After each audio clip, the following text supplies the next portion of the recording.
I found a place that sells Sanguin Red Color Forge. Still can't find a lot of Color Forge out in the wild, so I'm excited to try it here together with you. So let's put a firmer hold on our Mario Kart here, and then let's see if this looks plumber red. Let's go. Do, do, do, do, do, do, do, do. I'm getting red all over myself. Tell you what,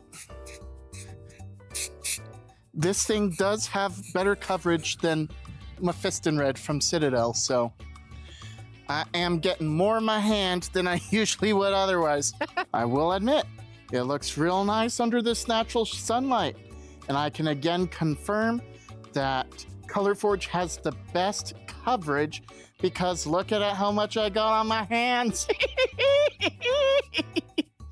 That's how you know you got a good primer. Totally not a skill issue. Now, I've had a discouraging word or two about the Matte Wet primer from Monument Paints that they're making in collaboration with ColorForge. My theory, though, is that ColorForge is keeping the best Matte Wet recipe for themselves. So I'm excited to give that a try now. You ready? All right, let's go. 1, 2, 3.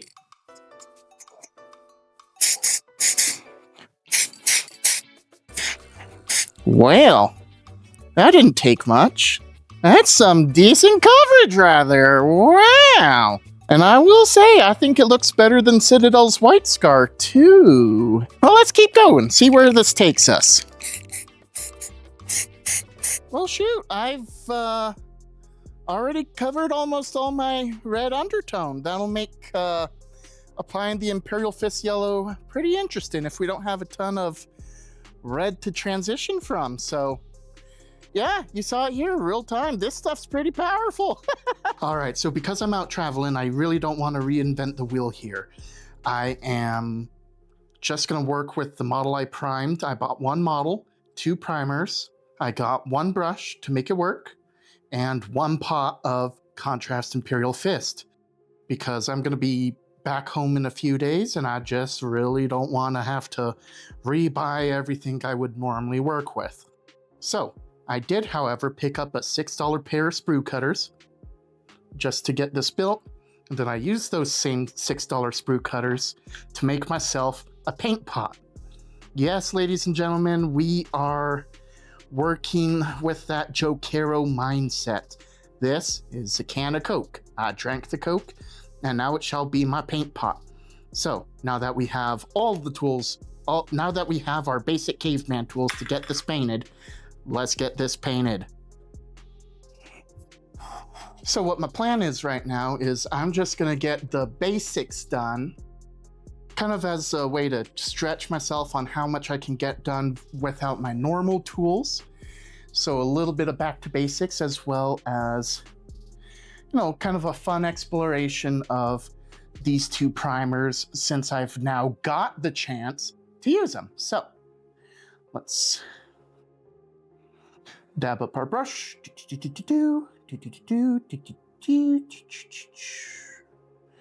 And then away we go. Let's start with the front part of this. Oh, something's not right here. Something is not right here. What's going on? Let's load up that brush a little better. There we go. That's looking a lot better. Okay, we'll just gently push that around. That is a nice, warm Imperial Fist. All right. So we can see, if nothing else, this gets the job done. I do think that the my normal Mephiston Red and White Zenithal method does make it pop a little brighter, but don't forget, we're just trying this out first time. I would not be surprised if it pops a little more after I add my round of washes and such. The big thing, though, that I wanted to test was how well it works over the gradients. This side has the most gradient on it, so well, gradient transition. So let's go ahead and give that a shot. Oh, ladies and gentlemen, that's looking good. That's looking real good. Let's gently push that Imperial Fist yellow across the board. Doesn't that look so good? Oh, yes. And look at that. We still have some pinkish shadows on the bottom. Looking very nice. Let's move up where we'll have more of that flat yellow panel to work with. Okay. That's looking real nice. I know my new favorite method, pioneered a few days ago, is... oh shoot, what was it called? Rogue Pink Hobby Base, followed by a white zenithal, followed by maize yellow from Army Painter. This doesn't look too bad. If I had the opportunity to pick up maize yellow in the spot where I'm at, it would have been fun to try it out. Just didn't work that way, but this is a nice reminder about the strengths of Imperial Fist Yellow. It does a really good job of filling out those recesses, does a great job of building out volume, and I think that for that time period where I got started, and after Imperial Fist was introduced, it was a quick way to level up and feel proud about how I was mini painting. So let's go ahead. Let's keep pushing that pigment around. Imagine that Thanksgiving's the holiday where you push around the pigskin, and here we are pushing pigments. But that's looking real nice. I would have liked to see how this gently settles through an airbrush. But this is looking all right. I like the look of that front panel too. I really like using airbrushes for flat panels, so this is a little different. So yes, I primarily use airbrush for any and all vehicles these days. Let's get more of that pigment transition on the primers. So let's get this leg right here. We got some decent shadows. They're not amazing shadows. I do think that I have gotten a better effect with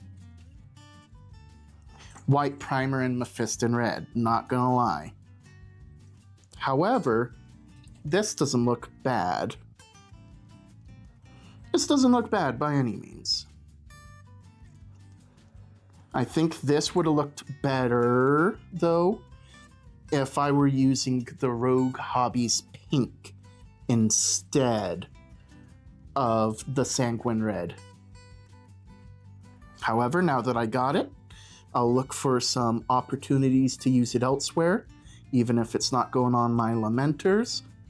I do have some of the red and blue Leagues of Votann members. I forget the name of their hegemony, or the name of their clan. But yeah, I have some red and blue ones I can use that for.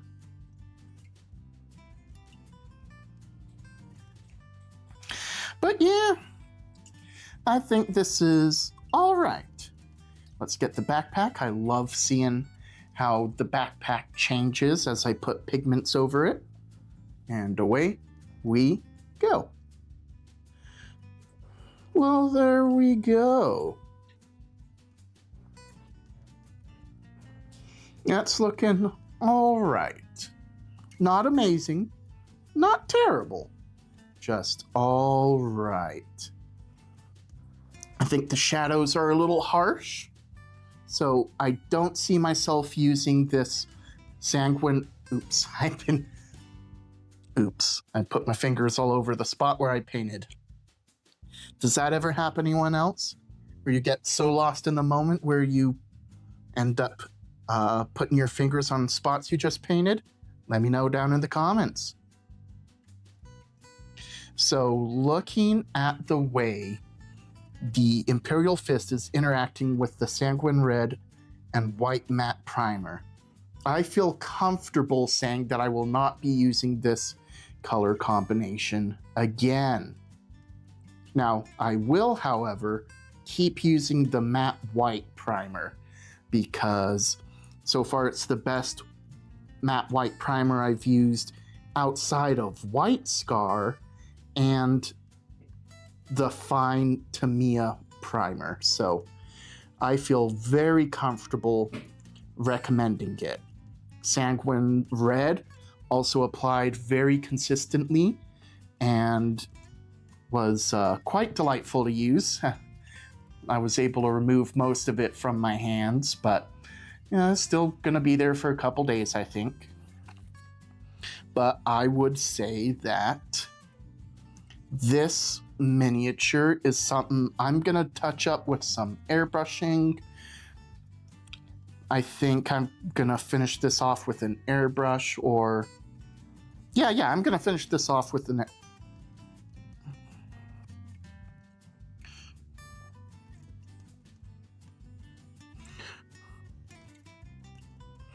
Looking over how the Imperial Fist is acting with the matte white and the Sanguin Red, I really do think this is probably something I'll finish off with an airbrush. Just give that more consistent tone throughout the model, get that more of a color that looks brighter to me. But otherwise, I think this was a fun experiment. I liked the challenge of recreating to my abilities some of the better options for painting a Lamenter while on the go. This will probably be something that I end up doing again around Christmas, depending on what my travel plans end up being. So, thank you so much for sitting through this. I hope you found this video helpful and insightful.